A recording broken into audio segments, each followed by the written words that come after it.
Tamil viral நண்பர்களுக்கு வணக்கம்.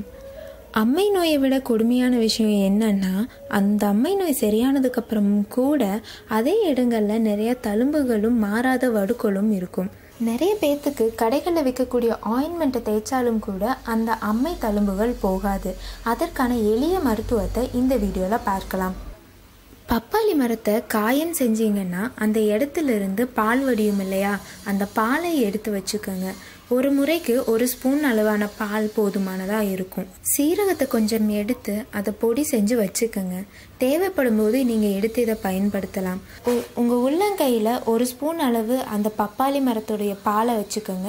2 சிட்டிகை அளவு சீரகத்தூளை அந்த பாலோட கலந்துக்கோங்க. ரெண்டையும் நல்லா குழச்சி எடுத்துருங்க. இப்போ அந்த கலவையை உங்கள் அம்மை தழும்புகள் மேலே நீங்கள் தடவலாம்.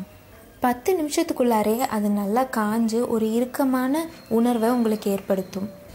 இப்போ நீங்கள் அதை தண்ணி விட்டு கழுவிடலாம்.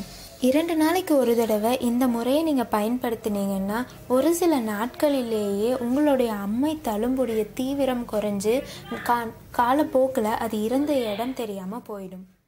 இந்த வீடியோ பயனுள்ளதாக இருந்ததுன்னா லைக் பண்ணுங்கள், உங்கள் கமெண்ட்ஸை தெரிவிக்கலாம். மறக்காம எங்கள் சேனலை சப்ஸ்கிரைப் பண்ணுங்கள்.